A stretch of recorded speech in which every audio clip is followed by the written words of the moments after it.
Hi, how you doing? I'm Harry. Good. That's a bit ridiculous. That. Hi, how you doing? I'm Harry. Good to see you. Thanks for coming.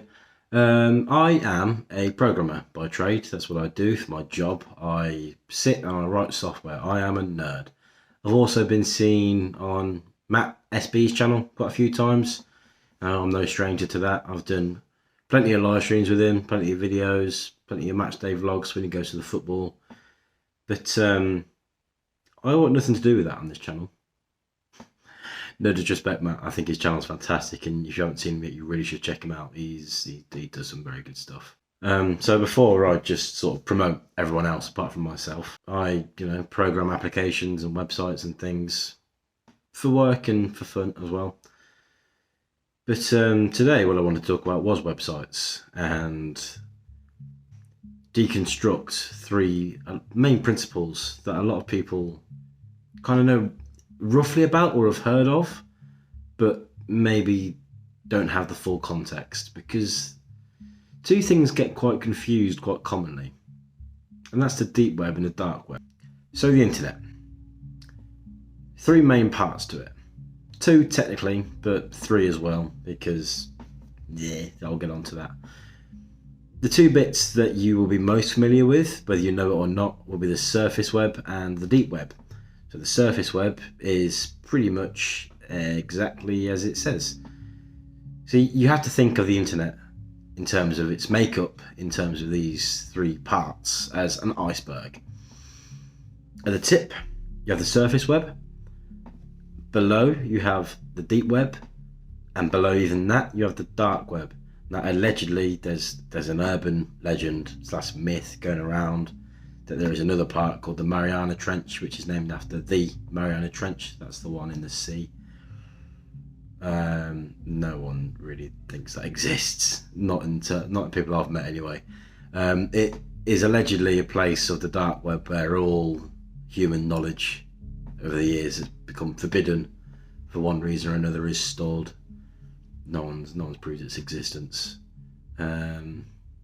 I don't really think anyone genuinely believes it. It reads like a creepypasta when you read about it. So we'll disregard that. The surface web, the tip of the iceberg. Iceberg analogy works very well for this because it barely covers most of what's on the internet, the surface web. It's a very small proportion, and you will use it every day, you'll see it, and you won't be able to tell the difference when you go to the deep web, unless you have prior knowledge. I have prior knowledge. It's not bragging, I've got some knowledge, but it's knowledge that seems to be lost or misconstrued with not most people, but plenty of people, particularly on YouTube when they do these clickbaity ordering mystery boxes off the dark web videos. A lot of them go deep web and they mean dark web, and dark web and they mean deep web. It's a bit of a mess, really. So the surface web, like I say, barely covers most of the internet. It is defined as the sections and subsections of the internet that you can find via a simple Google search or a Bing search or a DuckDuckGo search, if anyone still uses DuckDuckGo. Which, basically can be indexed by the search engine. Now, indexed means found, essentially. If you think of the internet as like an address book, then it makes a lot more sense, because an address book doesn't put you in contact personally with people, it puts you in contact with the business. Google search will put you in contact with the websites that you're allowed to access initially.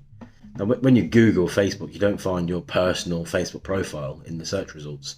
You find a login page. Now, the login page is the point of access to the deep web, in a way, because you can't get past a login page or a sign-up page without providing relevant information. If you haven't done the sign-up yet, then that captures obviously all the relevant personal details in that regard. And if you have signed up and it's a login page for you, then it wants to acquire what's known as a key value pair. The key value pair, in 90% of cases, maybe even more, username, password, email, password, mobile phone number, password, anything that can identify you uniquely in terms of your username and then your password. Now, there's a whole bunch of stuff regarding passwords and encryption, which I plan to do some sort of content on in the future, but not today. But the crux of it is, when you pass that login page, you're using the deep web. Because a deep web page can't be indexed, remember that word, by Google search. You can't find it in the address book. So assume, for argument's sake, that you're looking through the yellow pages and you want to find a builder.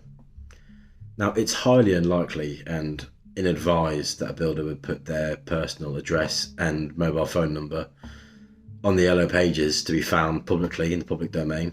So let's assume that that hasn't happened. Let's assume that they've done it properly and they've put their business address and their business contact details on there. That's indexed by the yellow pages.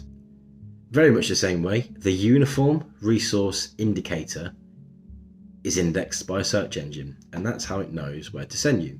You click on that, you get to the login page, you log into that page, and then you get to the good stuff, your feed. You'll never find your feed on a Google search because it can't be indexed. It's not been put on the address book. Hence, you would not be able to just look at the yellow pages and rock up to a builder's gaff without contacting him first. You've not been given that information because it's not been written on the address book. It's the same idea. So that's the surface web in a deep web in a nutshell. The dark web is something else entirely. The dark web is where all the bad stuff is.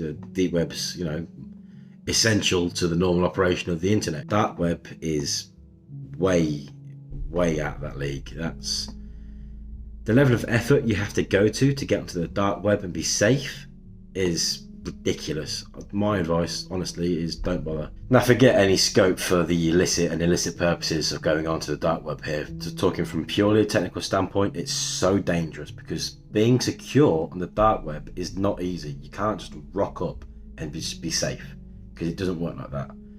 For a start, you can't even get on there unless you've utilized what's known as onion routing, which is a cryptographic system which is designed to mask your IP address.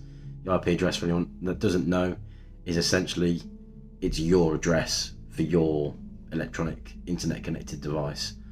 Onion routing goes to great lengths and significant pains to mask that, and it was actually developed by the US Navy.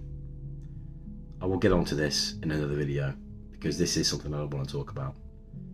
But the whole scope for this video that I'm doing today is only to clarify the difference between the three. The dark web, you can't get onto by mistake. You can't use it without knowing you're using it. You have to make a conscious effort to use that service. This completes the basic iceberg. You have the surface web at the top, where Google can find things, where it's indexed. The URIs are publicly available. You have the deep web, where the URIs are not available, they're not indexed, and you have to log in via a normal service web page to get to. And then you've got the other place, which again, I implore you to stay away from. It just is not worth the hassle, but in my opinion. Thanks for watching this video. If it's been a bit disjointed, that will improve. But yeah, thanks for watching this video. I hope it was informative and not a complete ramble. This will improve. But yeah, there we go. Hopefully this video has gone some way to explaining the difference between the surface, deep and dark webs. Be good, be safe, enjoy yourself. See you next time.